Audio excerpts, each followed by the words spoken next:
Halo pemirsa WSM TV dimanapun berada, kembali lagi bertemu dengan saya Pandu Chandra yang akan menemani Anda tentunya spesial di Kampuspedia. Dan kali ini Kampuspedia berbeda dengan yang sebelum-sebelumnya karena pasalnya biasanya kalau di Kampuspedia itu banyak sekali narasumber-narasumber yang Pandu undang untuk kita boleh ngobrol bareng-bareng tentang isu-isu terkini yang lagi banget santer terjadi gitu ya. Dan kali ini spesial banget, ini jadi satu momentum yang luar biasa dan sudah kelihatan dari seragam-seragamnya. Wah, ini ada Palang Merah Indonesia, para relawan dari Palang Merah Indonesia. Dan kali ini sudah bersama-sama dengan Pandu, ini ada Kak Adelia Marsyanda dari KSR PMI USM. Iya, benar. Oke.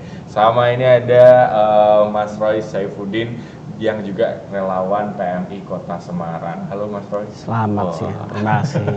Oke baik, dan tentunya bagi Anda pemirsa yang mungkin belum tahu ya, sebagai informasi bahwa setiap tanggal 17 September itu diperingati sebagai hari jadi atau HUT dari Palang Merah Indonesia. Dan saat ini, pada tahun ini 2024, Palang Merah Indonesia ini telah berusia 79 tahun. Dan ini menjadi satu momentum yang begitu luar biasa karena pasalnya menjadi satu bagian kemanusiaan yang terus hadir gitu ya dalam setiap kondisi di masyarakat. PMI ini selalu menunjukkan peran yang begitu luar biasa dan kayaknya kita sebagai warga Indonesia udah kenal banget nih, atau mungkin ada yang belum kenal, ayo kita kenalan dulu kali ini. Oke. Dan spesial di hari ulang tahun PMI ke-79 ini sudah barengan dengan Pandu, dua narasumber yang hebat, kita akan tanya-tanya karena pasalnya di tahun ini tema PMI itu luar biasa banget dengan kondisi sekarang yang perubahan iklim begitu cepat terjadi. Akhirnya PMI ini mengangkat satu tema besar yaitu aksi adaptasi iklim yang menjadi tema utama dalam peringatan HUT PMI ke-79. Untuk itu kita akan tanya-tanya dulu, tapi sebelum masuk ini kayaknya bagus kalau ke Mas Roy ini karena deket banget nih. Palang Merah Siap. Indonesia Kota Semarang. Ya. PMI ini sendiri kan udah punya unit-unit di 34 daerah yang seluas provinsi atau setingkat provinsi di Indonesia, dan ada banyak banget unit di tingkat kabupaten atau kota, ada 400 sekian yang Pandu dapatkan datanya. Nah, ini gimana Mas Roy melihat Palang Merah Indonesia di tahun ini mensinergikan tema besarnya dalam memperingati hari ulang tahun ke-79 dengan kondisi iklim yang terjadi di Indonesia ataupun di dunia saat ini? Ya, terima kasih Mas Pandu. Ini pertanyaannya menarik sekali. Harusnya kapasitasnya nasional ini. Tapi saya relawan PMI Kota Semarang. Baik, terima kasih. Jadi seperti tema yang dicantumkan oleh PMI Pusat, tentunya ini sangat relate sekali dengan kondisi sekarang. Tidak hanya di Indonesia, tetapi bahkan di secara global, secara internasional. Artinya semua kelompok-kelompok lingkungan, semua kelompok masyarakat yang care terhadap terhadap perubahan lingkungan, global warming dan sebagainya, termasuk di PMI sendiri di tahun ini mencanangkan temanya yakni seperti tadi ya, tentang aksi, tentang adaptasi dan change atau iklim.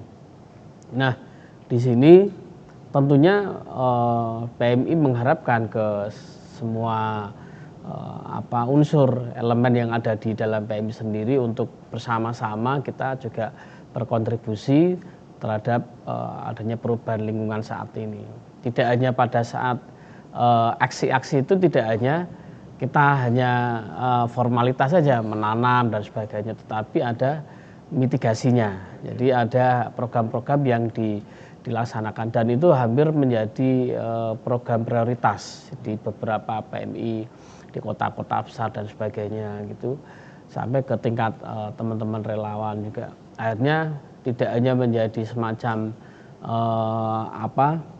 latah gitu ya, kelatahan wis ikut-ikut gitu enggak, tetapi menjadi satu program prioritas gitu. Oke, baik. Berarti memang ini disesuaikan dengan kondisinya dan Betul. diangkat menjadi program utama gitu Ya, Mas, ya. betul. Oke, tapi menarik sekali karena pasalnya ini berbeda gitu. Kalau di tahun lalu kita bersama-sama melihat bahwa Kota Semarang khususnya itu banyak dilanda banjir dan lain sebagainya. Sedangkan di tahun ini di pertengahan atau mendekati penghujung tahun ini iklim begitu cepat berganti. Kalau mungkin bagi pemirsa yang warga Kota Semarang sering sekali mendengar dalam tanda kutip ada sebutan, wah Semarang mataharinya ada 5 gitu. Itu menggambarkan sekali bahwa perubahan iklim ini cepat sekali terjadi dan begitu panasnya. Nah, untuk di Semarang sendiri, kalau dilihat dari mitigasi kebencanaan, seperti apa Mas melihat Kota Semarang? Ya, kalau kita terkait dengan mitigasi tentunya itu kompleks sekali dan complicated lah, artinya hampir di beberapa faktor masalah tidak hanya lingkungan tetapi dengan masyarakat perkotaannya, gaya hidup dan sebagainya, ini juga sangat mempengaruhi. Di beberapa tahun ini terakhir ya, artinya kalau tadi ditanyakan bagaimana kondisi tentang bencana perubahan lingkungan, adanya alam yang secara drastis perubahannya, tidak hanya di Kota Semarang tentunya, di beberapa daerah yang lain juga muncul indikasi yang sama gitu ya. Nah, kalau di Semarang itu menariknya, yang saya tahu dan saya pernah baca di beberapa literasi, itu Semarang karena terbagi secara geografinya ada 3. Ada Semarang Atas, Semarang Perkotaan, ya kan, dan Semarang daerah pinggir atau daerah pantai. Nah, 3 ini memiliki keterkaitan. Ketika adanya perubahan signifikan di atas, maka akan menjadi dampak di bagian bawahnya. Nah, mungkin, tetapi ya itu menjadi domain pemerintah, ya kan. Misalkan daerah atas yang dulunya bukit, hutan, daerah resapan hijau, kemudian berubah menjadi pemukiman, berubah menjadi pabrik-pabrik, berubah menjadi wilayah yang hunian gitu ya. Secara tidak kita terasakan, tidak kita ketahui dampaknya ya 2-3 tahun terakhir inilah ya. Semarang mulai dulu yang bukan daerah kantong air sekarang menjadi banjir, daerah timur. Nah, itulah akhirnya belum ditambah dari sisi utara, sisi laut, di mana ada pembangunan signifikan di sana, ada macam-macam. Ya artinya secara nggak langsung pasti akan berdampak terhadap lingkungan itu sendiri. Nah, ini yang harus perlu kita waspadai. Mitigasi, program mitigasi itu adalah salah satu bagian dari untuk kita melakukan perlambatan pada kerusakan itu sendiri, sosialisasi ke masyarakat dan sebagainya. Kita harus lebih dekat dengan alam dan sebagainya, kira-kira begitu. Baik, berarti relawan PM ini selalu siaga ya, kapanpun dibutuhkan harus siap gitu ya? Ya harus, harus. Oke, baik. Nah, itu tadi kalau dari relawan PMI Kota Semarang, Mas Roy. Nah, kita tarik ke sampingnya. Nah, ini Adel nih. Nah, Adel, ini kan KSR atau Korps Sukarela, ini kan di bawah PMI dan unitnya ada di Universitas Semarang. Nah, gimana nih melihat tema yang sudah dirilis? Adakah program-program yang nanti akan diusung sama KSR PMI di Universitas Semarang? Mungkin tema tahun ini cukup menarik ya Mas, maksudnya tentang aksi. Mungkin dari KSR sendiri itu salah satunya contohnya kemarin itu kan kita bersama-sama penanaman pohon ya Mas ya, bersama PMI Kota Semarang juga. Waduk Jatibarang. Iya, di Waduk Jatibarang. Mungkin itu salah satu aksinya dan mungkin beberapa aksinya lagi kita masih mungkin nanti rahasiakan ya Mas gitu. Nah, terus dan nantinya ke depan pun tentunya kita harus terus tetap ada aksinya untuk masyarakat, untuk lingkungan USM sendiri gitu sih. Oke, berarti sejauh ini udah ada beberapa aksi nyata yang dilakukan gitu ya. Oke, dan kalau melihat di kasus yang sebelumnya atau berkaca dari tahun lalu lah ya, USM ini kan menjadi salah satu tempat posko pengungsi gitu di musibah banjir beberapa waktu lalu. Iya. Nah, ini gimana kalau Adel ini dan teman-teman di KSR PMI sejauh mana kesiapan untuk menghadapi perubahan iklim ini yang luar biasa banget nih? Kalau misalnya dilihat kita mungkin tahun ini itu kan kita membuka posko, mungkin kita lebih mempersiapkan lagi, lebih kayak nantinya harus siaga lagi untuk kayaknya kita lebih bisa terjun lagi nantinya ke masyarakat untuk siaga dalam hal entah itu dalam banjir atau kekeringan lainnya gitu. Oke. Nah, ini kalau dari PMI Kota Semarang sendiri, Mas, ada nggak sih program-program yang juga digelar gitu ya untuk para relawan PMI sendiri dalam menyongsong HUT ke-79 Palembang Indonesia? Ya, terkait dengan itu PMI sendiri tentunya melalui bidang pembinaan relawan ya. Bidang relawan tidak hanya di tingkat perguruan tinggi, tetapi bahkan kita mulai dari tingkat SD atau di PMR, ada PMR Mula, PMR Madya, Wira, bahkan perguruan tinggi. Itu pun kita sangat mendorong sekali dari PMI, dari pengurus mendorong sekali kegiatan-kegiatan positif, tidak hanya dengan latihan-latihan, tetapi kita juga mulai mendekatkan PMR melibatkan ke masyarakat secara langsung. Ya, termasuk itu program mitigasinya tadi itu. Jadi kan PMI sendiri hadir sampai di tingkat desa, tingkat kelurahan. Ada kelompok namanya SIBAT. Jadi SIBAT itu siaga berbasis masyarakat. Siaga bencana berbasis masyarakat itu melibatkan masyarakat langsung. Nanti kita menghadirkan fasilitator untuk menyampaikan terkait bagaimana pentingnya kesiapsiagaan, bagaimana kita membuat lingkungan itu memiliki potensi rawan bencana seperti apa dan sebagainya. Jadi tidak hanya latihan-latihan seperti Adel ini di kampus, tetapi kita lebih ke aktualnya, jadi ke masyarakatnya melalui melalui program SIBAT, melalui program macam-macam lah ya. Tentunya itu bagian dari mitigasi.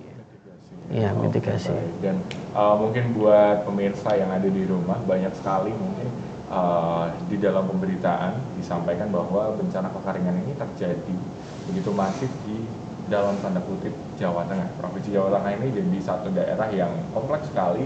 Daerahnya mulai dari gunung, pantai, dan banyak sekali daerah lainnya yang kabarnya juga dilanda kekeringan. Dan satu yang sempat kita dengarkan bersama itu di daerah tetangga atau daerah Grobogan itu santer banget terjadi kekeringan di sana. Dan untuk itu kita akan nanti bahas lebih dalam, kira-kira bagaimana peran PMI ini sendiri hadir dalam masyarakat, tentunya menyongsong tema yang diusung di tahun ini, yaitu adalah aksi adaptasi iklim. Dan bagi Anda jangan kemana-mana, tetap bersama kami tentunya di Kampuspedia.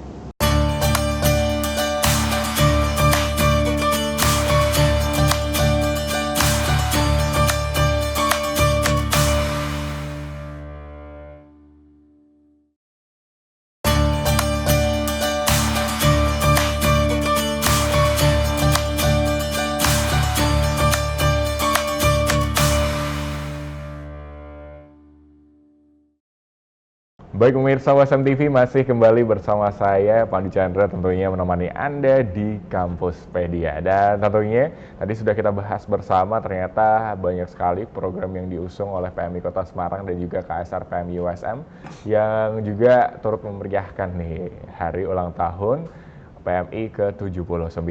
Dan kali ini kita akan lanjutin lagi obrolan kita. Nah, karena menyoal tentang hari ulang tahun PMI ke-79 dengan grand design temanya yang begitu luar biasa, aksi adaptasi dan iklim.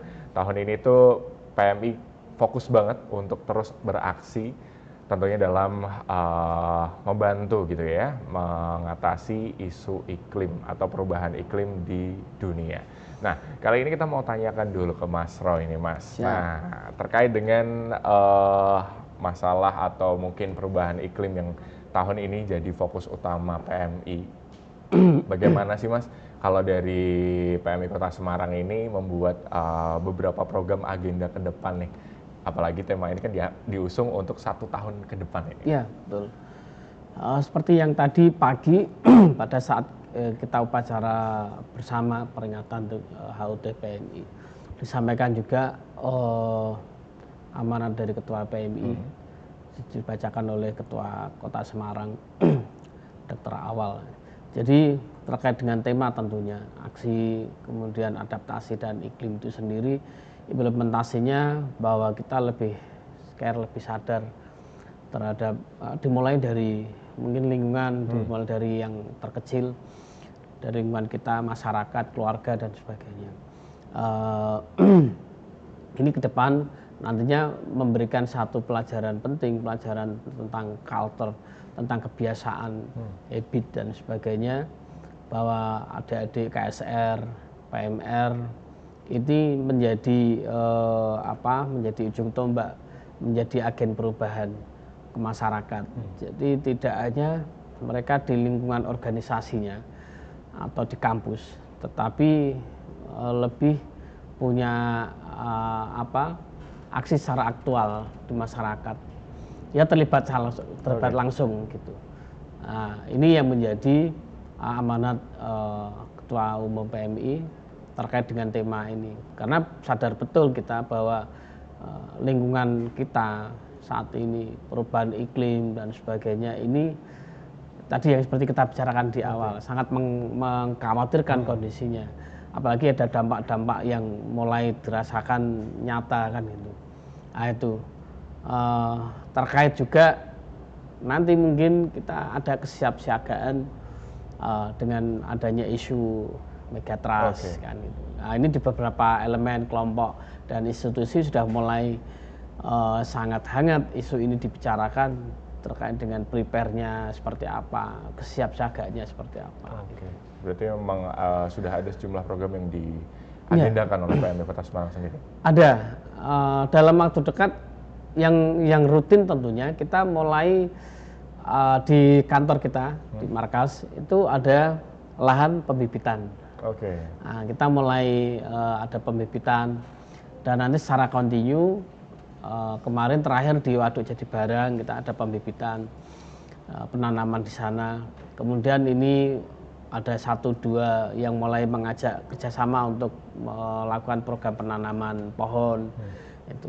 Dan kita sudah di kantor ada kesiapan beberapa ratus bahkan 3.000 bibit. 3.000 tanaman keras yang nanti bisa ditanam di beberapa lahan atau lokasi yang dibutuhkan untuk untuk reboisasi itu. Oke, wah menarik sekali. Berarti memang sudah siap sedia ya. Tentunya. Sekarang ya. Oke. Baik, nah kalau dari KSR PMI Universitas Semarang sendiri, nah ini kan programnya banyak dan terdekat itu, ini mungkin buat pemirsa yang nggak tahu, KSR PMI USM ini sering banget ngadain program-program itu yang banyak menarik minat sivitas akademika di Universitas Semarang. Karena kemarin Pandu juga dapat itu habis memeriahkan acaranya di Snatalis USM, di mana KSR juga turut terlibat. Akhirnya wah pulang bawa hadiah gitu ya.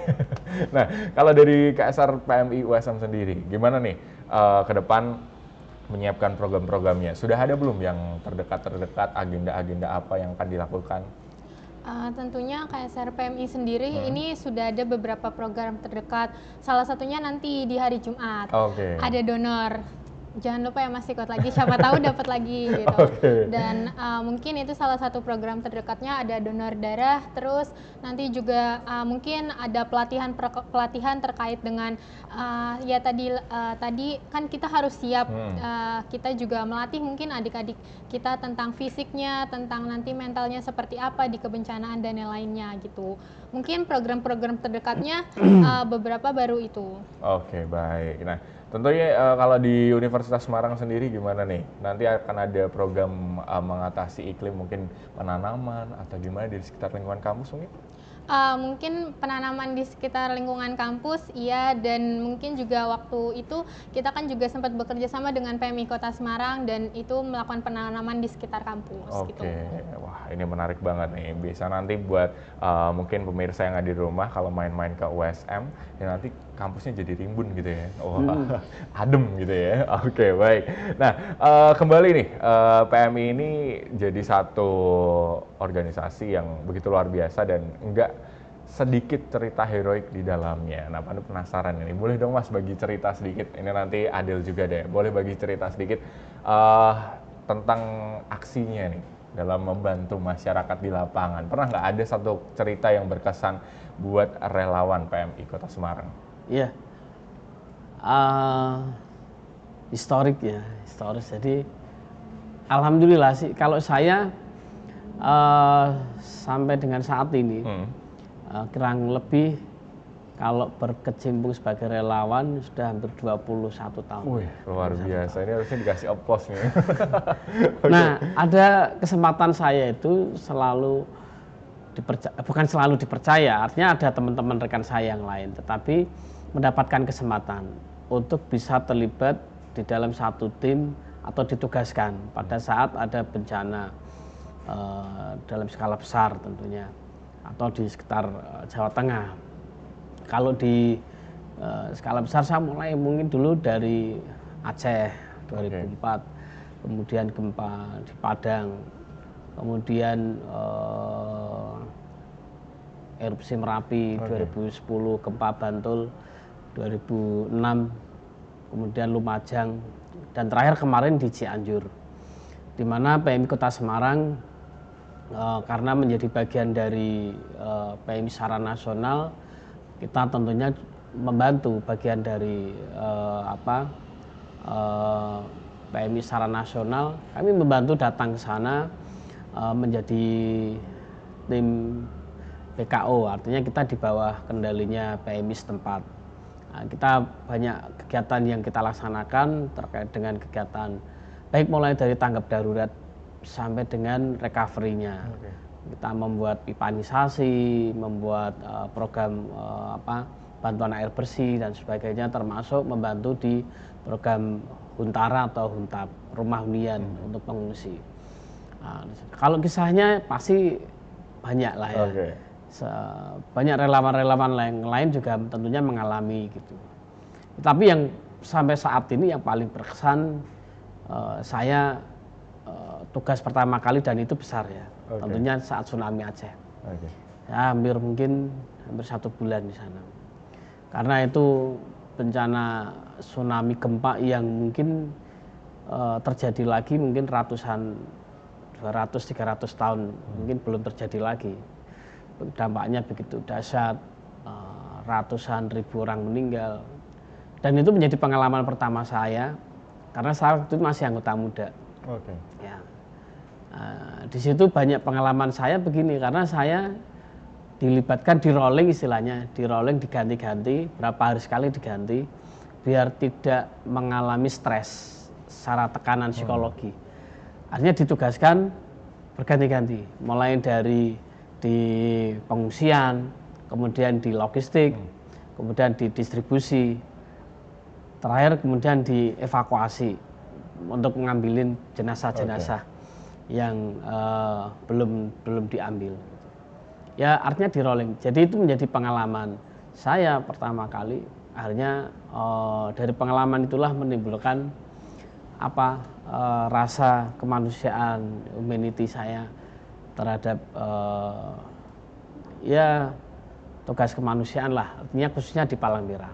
Akhirnya saya dapat kesempatan dilatih, ikut pelatihan dan sebagainya, kursus-kursus, ya semuanya itu dari PMI. Alhamdulillah sampai sekarang masih dapat kesempatan itu gitu.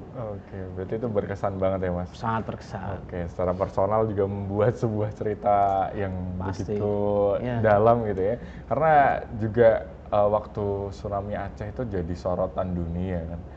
Tsunami Aceh itu sendiri karena dampaknya yang begitu besar dan sebuah kebanggaan buat Mas Roy bisa turut serta untuk bisa menolong saudara-saudaranya ya. Iya, Wah, iya. luar biasa. Itu ceritanya unik sekali. Jadi waktu itu pada saat berangkat saya mendampingi dokter, salah satu dokter, namanya dokter Budi Laksono. Saya hanya satu-satunya relawan yang menemani beliau. Dan akhirnya saya harus di sana fungsinya waktu tiba di Aceh ya menjadi asisten beliau. Jadi mulai dari perawat iya, bikin obat iya, memasakkan beliau iya, jadi porter, membawa barang-barang yang banyak dan sebagainya. Itu satu pengalaman mungkin tidak dapat saya ulangi lagi kesempatan itu kan. Wah, tapi akhirnya menimbulkan kecintaan ya Pasti, pada Palang Merah Indonesia ya. Dan siap terus ya Mas, berarti untuk Insya misi Allah, kemanusiaan. selama masih diberikan kesehatan. Oke, baik. Harus. Oke, nah kalau bergeser ke Adel, ini kan join ke KSR PMI USM juga nggak sebentar dong, pasti udah lewat banyak tahapan seleksi juga. Nah, gimana? Ada nggak cerita berkesan kisah heroik yang sampai sekarang, wah ini enak banget nih? Mungkin kisah heroiknya ya banyak di kebencanaan, entah itu kebencanaan kemarin di Kota Demak, terus udah gitu di Semarang itu sendiri, dan mungkin baru-baru ini di Waduk Jatibarang. Salah satunya kita itu kemarin melakukan pelatihan water rescue yang dipandu oleh Mas Roy sendiri.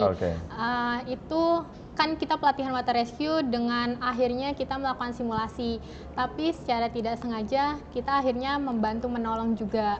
Langsung eksekusi iya, di langsung lapangan eksekusi, ya? dan itu Tidak di luar direncanakan. tidak direncanakan dan di luar kendali kita semua gitu. Tapi untungnya di situ ada Mas Roy dan tim-tim yang lain, kita juga dibantu gitu. Oke, baik. Berarti waktu itu langsung habis pelatihan langsung Iya, malah belum selesai pelatihan ya Mas. Mau penutupan, rencana mau penutupan, waktu itu kita rencana jam 3. Iya. Tetapi ada kejadian anak hanyut di tempat dekat kita latihan itu. Artinya ya ini teman-teman adik-adik kita langsung untuk membuat menolong gitu kan, pencarian dan sebagainya. Sampai malam kita alhamdulillah ketemu itu. Wah, keren banget. Ini berarti itu satu cerita itu yang salah berkesan. satu pengalaman yang mungkin nggak bakal terlupakan gitu. Wah, luar biasa. Gimana rasanya kalau terjun ke lapangan? Rasanya sebenarnya harus siap selalu, apalagi dalam kondisi fisik dan mental gitu. Seru sih, seru, dan mungkin kalau misalnya dibilang sedihnya harus jauh dari keluarga mungkin nantinya selama beberapa hari, tapi ya sejauh ini seru. Oke, sejauh ini seru ya. Berarti udah mulai cinta sama Palang Merah Indonesia. Oke, baik. Nah, ini terakhir ya, ada nggak Mas dan Kak Adel nih mungkin di dalam memperingati HUT PMI ke-79 dengan tema yang diusung, ada nggak satu closing statement, mungkin ucapan selamat atau mungkin semangat buat para relawan yang lain? Silahkan, dari Adel dulu deh, boleh. Mungkin selamat ulang tahun buat Palang Merah dan buat teman-teman relawan di sana yang lagi berjuang di misinya di kemanusiaan, tetap semangat dan tetap jaga kondisi. Oke, baik. Kalau Mas Roy, ada nggak Mas? Ya, yang pertama tentunya bangga menjadi satu bagian keluarga besar Palang Merah.